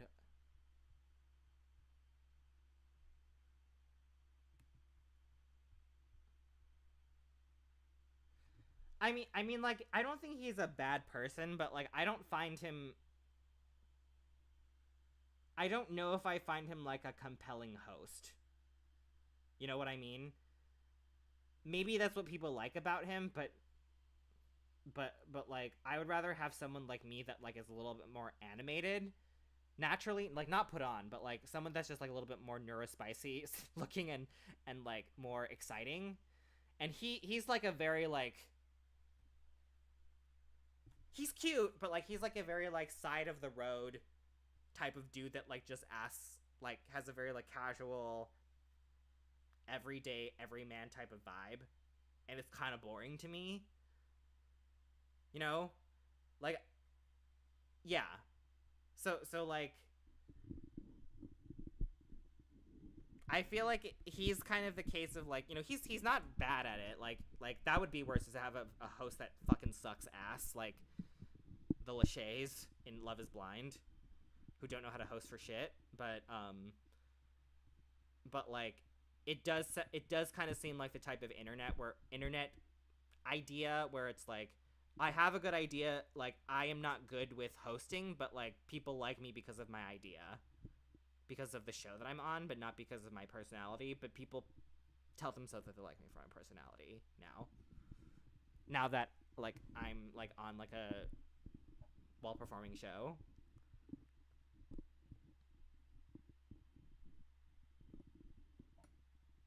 You mean Christine Romano?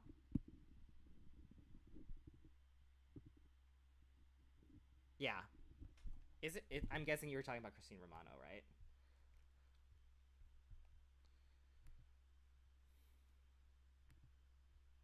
Yeah, and also just the fact that like you're a white lady, like with, you know, with a podcast empire that like refused to.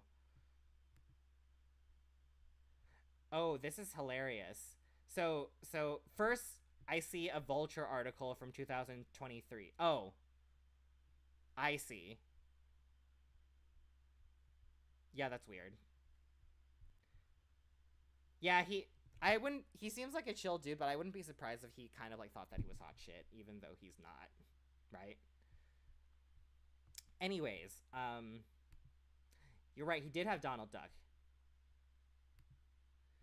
So there's a 2023 article that says that Christine Romano is not afraid to monetize her trauma, but then she rejects the like being interviewed for Quiet on Set, um,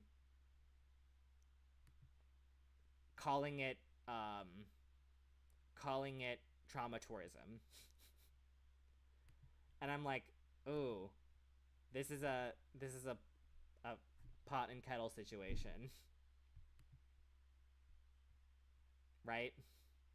I think this is a bit of a pot kettle situation.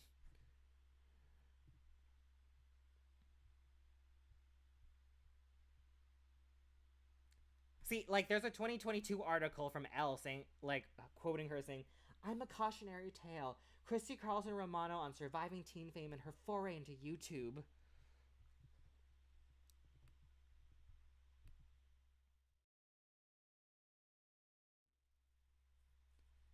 I mean, I get it, like, it's your choice, but, like, you do have a lot of power and privilege, and I do think it would be helpful to the industry. But you care more about, it kind of reads to me as you care more about your bag, which is, you know, that's fine. I can't fault people for wanting a bag, but um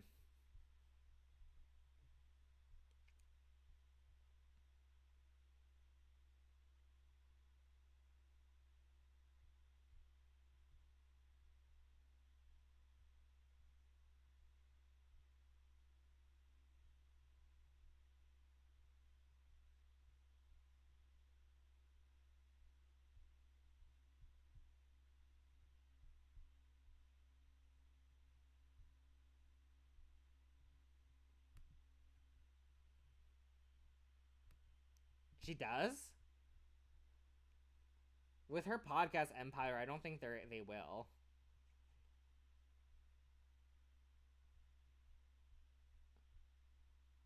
Like, girl, if they didn't ask you, did they ask her to even do like a cameo in like the old, in like, not old, in like that failed Kim Possible live action movie reboot? Sorry. Sorry.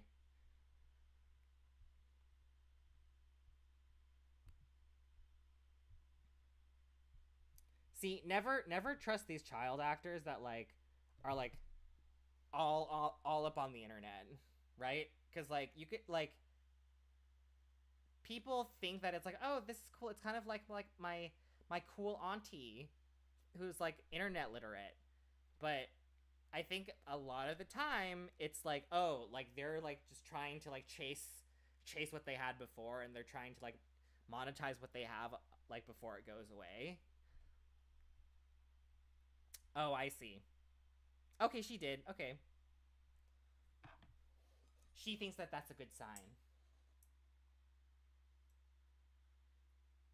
She never says anything. I see.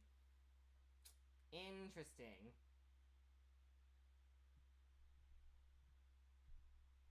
I mean, you know, she definitely reads as like a very like polished, old-fashioned. You know, like, you know, she's like our age or older.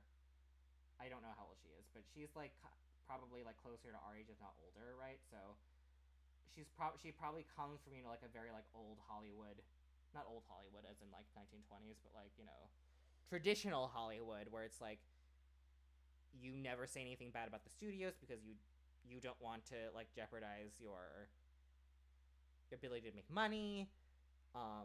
Like you're always gracious, you're always nice, even if you're being disrespected. Even if you're disrespected, like you need like a nice way to stand up for yourself and all that stuff.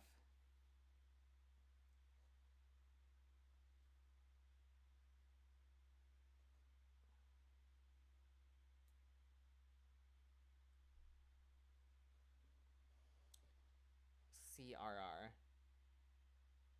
Oh, really? Interesting. Also, I didn't ask for it, but you know, on our newsfeed, like we all just see AI art now. I did see like really really good AI art for like if Kim Possible was like live action or in 3D, and it looked really good. Ron looked really really cute.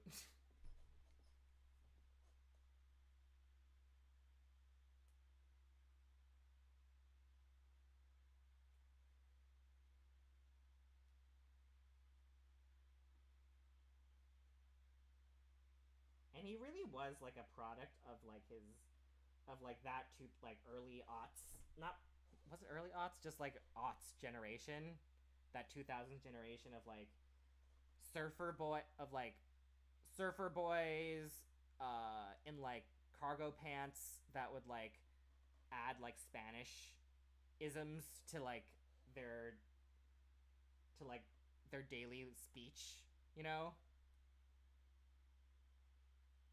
You know, the same way that like Ken in the Barbie movie is like, what did he say? Like, this is my casa house. What did he say?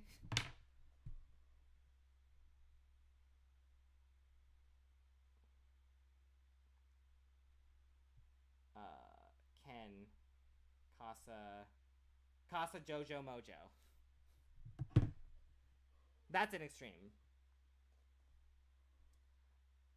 Basically, you know, like how a lot of like like fake surfer dudes in the 2000s would be like correctamundo, Chiquita, like, right, like hey there, senorita. Like when they actually don't speak a lick of Spanish.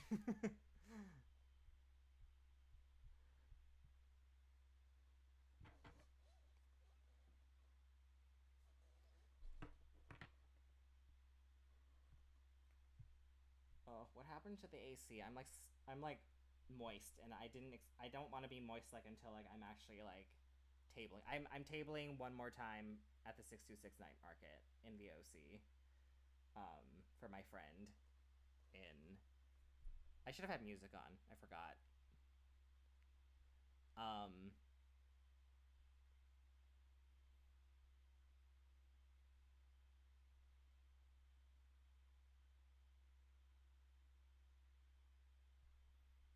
I'm gonna end the stream soon. I might as well just do a little show and tell. Let me show you some stuff that I got recently that I really like, and I'll share it anyway.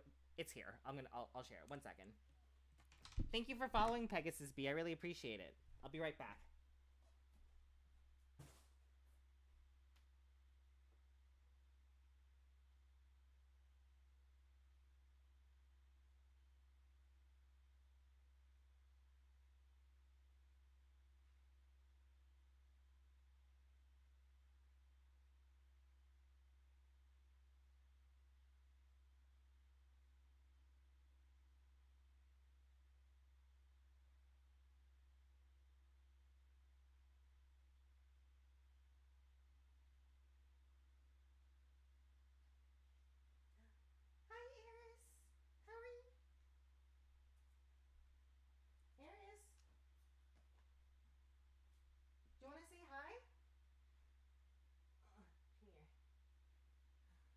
Baby.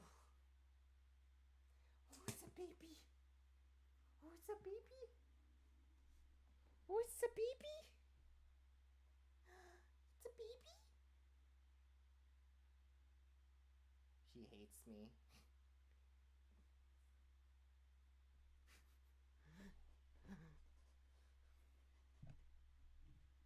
All right, so these are like 3 things that I purchased over the weekend. Capitalism. Okay, so every once in a blue moon, like maybe like every year, every 2 years, I'll go to Walmart and I'll actually see something cute, which I know is weird, but I saw this cardigan. I was like, this looks like something that would like be sold at Cider, so I got it. Right? This is cute, right? This is super cute. This looks like something that like I would wear like from Cider, and it's at Walmart. It's at Walmart. It's really cute. These are my colors. Brown not so much, but like, you know, it's like pink. It's pink and blue. It's so cute, right? And the material is actually like pretty nice too. It's not like cheap scratchy type of cardigan, which I hate.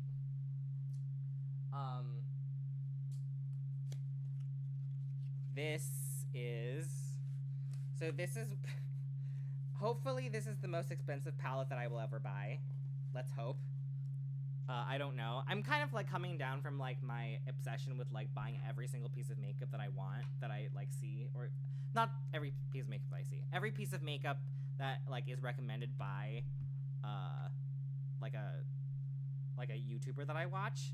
Right? This is cute, right? You guys should get if it's at Walmart so everybody can get it. Just get stuff on Cider, but like this is cute, right? It's like it's $20 from Walmart. This is like good. This is nice for Walmart. Her co-host Annalise would do well on Housewife. Who? Oh, okay.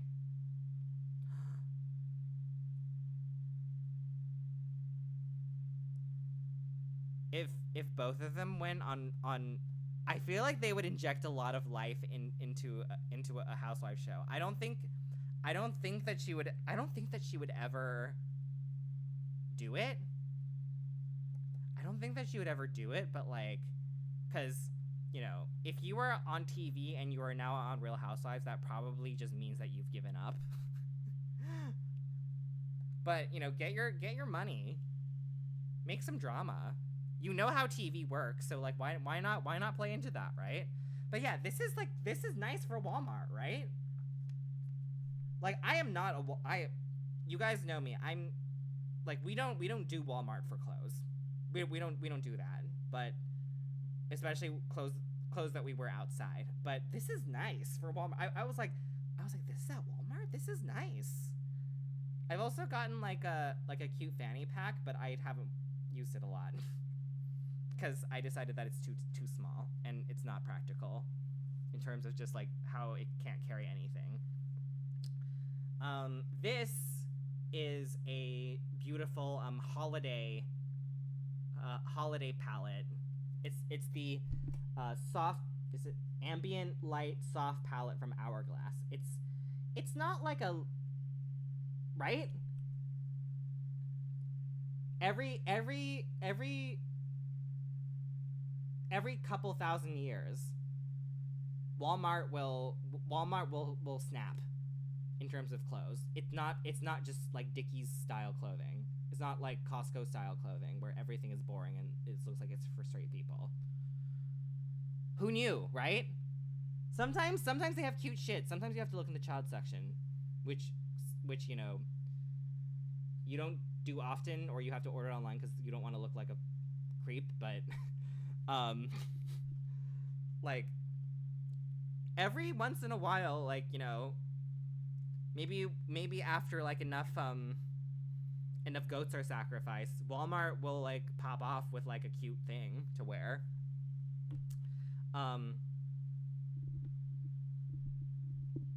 Yeah, there must have been a gay person that worked on this, right? Anyways, it's cute, right?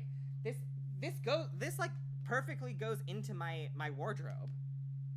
And like it's nice too. Like look, there's even like like stripe details on here. So it doesn't feel like you know, a piece of clothing that you would just get at like Target or Walmart, right? I think the only thing that probably would have made it like even pass off more, which probably would have been too much for Walmart, is like making all of this collar detail like pink. But I think that probably would have been too much for them. But like I still could see this being sold at Cider totally. Anyways, so this is the ambient light edit palette. I've heard a lot about these palettes because they release like these like specially packaged palettes once every year for the holidays, basically. That makes me feel so old, the fact that it's already the holidays. I hate it so much. It's very weird that I'm gonna age another year. Not that I haven't been aging, but in 2 days, right? But we'll have a birthday stream. That'll be fun. We're not gonna do anything special. I can't eat cake. I can't have cupcakes. I'll have like an ice cream bar that I already usually have. Isn't it so beautiful? So, okay, that is wild. I hate that you heard Christmas music yesterday. I honestly hate that for you. I hate that for us. I hate that for us. I don't approve of that. Send it back. Yeah, I hate that. It's 3 months. It's 3 months. Start when October hits. What the hell? It's 4 months. What the hell's wrong with these people? Anyways, a third of the year, and you're playing Christmas music. What the hell's wrong with these people? Anyways, this is the ambient light palette. It's from Hourglass. It's like a mid luxury brand, so it's not like a like a namesake luxury brand like Dior or Chanel or or whatever, right? Exactly. At least I'm waiting until after Halloween.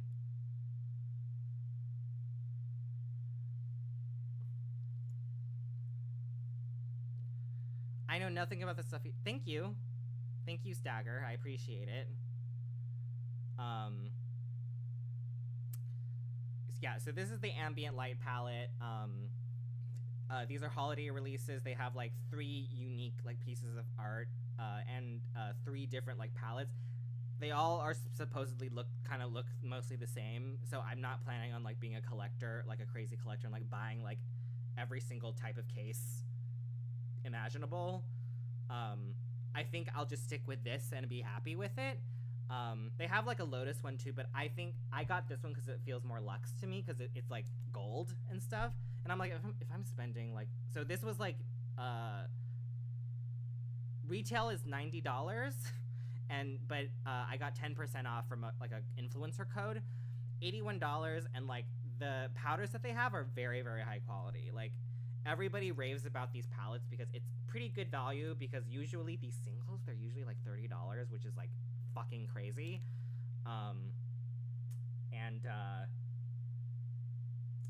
And like these powders are just very, very high quality, apparently. Like they're a pretty well-known makeup brand. They're not as expensive as namesake brands, but they're still pretty up there. Like $90 for a palette, like for 6 things is like not great, but you know, it's like a fair amount of it is a fair amount of product. Like I don't see myself getting through this very quickly, and I think this will last a long time. So they had like a Lotus one and Evil Eye one, which I thought was fucking hideous. I'm fine with the Evil Eye aesthetic. I'm fine with that, but like the design itself is like fucking ugly. You guys look it up yourselves. For Hourglass, like the 3 new like ambient light packages they have the Dragon palette. You can mix and match. Like you can mix like the palette itself with like a different case. But I think most of it, like it does come in gold. So I'm like, well, if I'm gonna be spending like $81 on this, then I might as well like get like the most expensive looking one. It's really nice. Like I've swatched it already, so like yeah. And again, I'm not gonna be buying more of this shit. This is like a treat for me, and also, you know, in just like my constant journey of finding like good products that I want to stick with. So also it has like two finishing powders, which I'm trying to incorporate more because I think finishing powder does help a lot in, as opposed to just setting powder. Yeah, apparently their formulas are amazing, so I'm gonna give it a try. Yeah, plastic surgery in a case. Yeah, but yeah, it's so pretty. Like, isn't it beautiful? It's so pretty. It's a metal case, and yeah, they had a Lotus one. I wanted this one. This one just feels more special and more luxe. But yeah, this is probably the only thing I'm gonna buy from Hourglass, probably. Hopefully, for a while. Everything else is like I get is like mid-tier. Mid-tier stuff, like the most expensive thing that I get is probably like Haus Labs. And like it's not as expensive as this. Lastly, I pre-ordered this. This just matches my aesthetic so well, doesn't it? This is my aesthetic. I pre-ordered this from Crunchyroll store like a while ago. I ordered one other thing from Crunchyroll. I forgot what it was. What was it? Oh right, I ordered a Cardcaptor Sakura figurine. I pre-ordered that, and I was scared that it was just never coming, that they lost my order. No, they just took pre-orders very early. This is like a prop. It's not Proplica, so it is nowhere near as expensive as like the Sailor Moon Proplicas that I have. This isn't even a Proplica product. It's like the brand is Furyu. Like there's no batteries in it, so that's probably why it's cheaper. It's probably made with much cheaper materials too. Like I can like, you know, it's all plastic. It's like there's nothing like super, like there aren't really a lot of like super expensive details to this, like my Sailor Moon stuff is, but like it has like a good amount of heft to it. It's not like it doesn't feel breakable. It's sturdy. It doesn't feel like too cheap, and like it's like a good human size. It's like a pretty good human size. It's a little big for me, probably, as a grown person, but I don't regret this purchase at all. I really like this. Oh, like just the wings are everything. The wings are my aesthetic. That's me. 2 whole personalities right here. Yeah. I'm really happy with it. I have no regrets. I'm regretting the light palette a little bit, but it's okay. I'm keeping it. Right?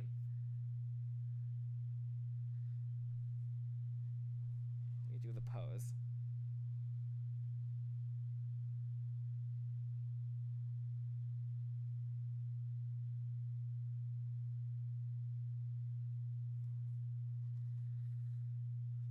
Yeah, I would want the cards too. Like I've shown you guys, right? I have like the red cards, the original ones, but obviously I want the pink ones. But I don't know if there are any like official packs anymore. I remember I got that one from, you know, it's cheap. It's cheaply made. It's like all plastic. The cards are like real cards, but they're old. I got them from Target when Cardcaptor Sakura was on Kids WB.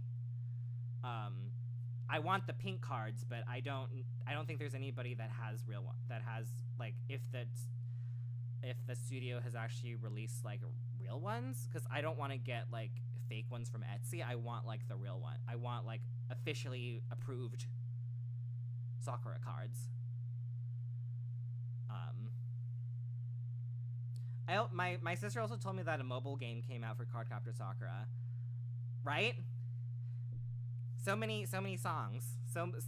Like, God, the way that they, have we talked about this before? The way that they promote their shows with like using each other's IP was like kind of brilliant. That I kind of wish that, like, I don't think people really do that anymore, because most kids don't watch TV anymore, right? But right, like, they would get, I wish I should talk to, like, find a way to talk to one of the like execs from like that did Kids WB, right? Like, I want to know, like, how much money did you have to pay, or did you even pay them at all, like, these actors to like revoice their characters so that way they would, like, you know, one of the characters from X-Men Evolution would be like I can't wait to catch my favorite shows, Cardcaptor Sakura and Molly O and you know, and Pokemon. You know, like those are my favorite shows. You know, you need to get off the TV. So Wolverine, because I've got anime to watch. You know, you guys remember those ads, right? Like I was like, that is fucking brilliant.